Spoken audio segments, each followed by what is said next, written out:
In this question from the chapter areas related to circle, it says a spherical balloon of radius r subtends an angle how much? 60 degree at the eye of an observer. Further, it says if the angle of elevation of its center is how much? 45 degree from the same point, right?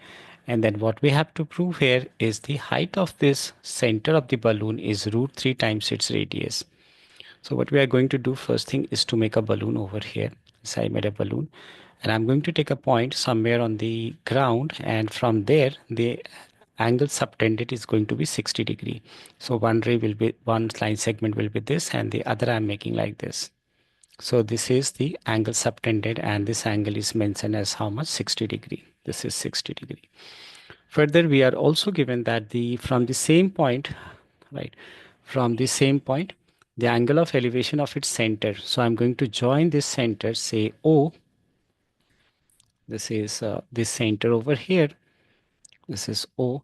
And then I'm going to take a perpendicular from this point, right? Let me adjust it.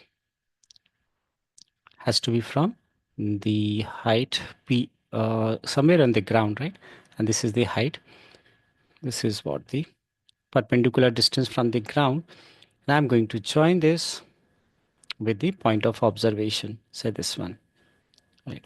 So this is point P in the ground, and from there the angle observed is how much? 45 degree. So we'll make this angle as 45 degree. This angle is given as 45 degree. One more thing we need to do is to join these 2 points, and that is over here it is these 2 points. We are joining these two as well. That is, if I take this point as A and B, so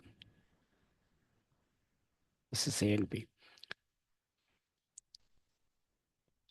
Now we can join O with A and O with B, which are nothing but the radii. Let me write down this as R to indicate. Right. What we have to prove here, that is the height, and as for the figure, how much is the height? Height of the balloon, which is according to the figure is OM, is how much? It is root 2 times the radius. So this is what we need to prove in this question. So first we will begin with applying the property. What you should know that the line joining the center to the exterior point of the tangent is perpendicular bisector of the angle between the tangents. So this way these two angle is going to be 30 degree. And at the same time, we should also know that radius is perpendicular to the tangent at the point of contact. So this means we have this angle as how much? This angle has to be 90 degree. So in the first go, I'm going to take this triangle, and the triangle considered over here, let's say I take this triangle over here, this is the triangle I'm considering the first go. So I should name this triangle over here, right? So begin with triangle. So we have in triangle, that is triangle P O B. We can apply sine 30. So sine 30 is what? Perpendicular, and perpendicular clearly it is OB over hypotenuse, and hypotenuse, as you know, that is the line segment opposite to 90 degree has to be OP. So sine 30 is half and OB is R as for the question, right? And OP is what we are getting from here. So by cross multiplication, we got OP as 2 times R. So I mark it as equation 1. Once we have done this, then we are going to take another right angle triangle. Let me show you. This time I'm going to take, say, if it is PM point in the ground. Yeah, the point I'm in the ground.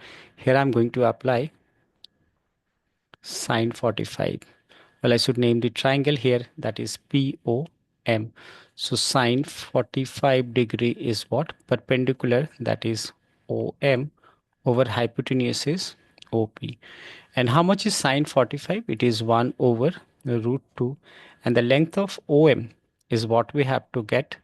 And the length of OP we have calculated. So I can replace OP with how much? 2R. Now by cross multiplication, it should give you how much? That is 2R over root 2.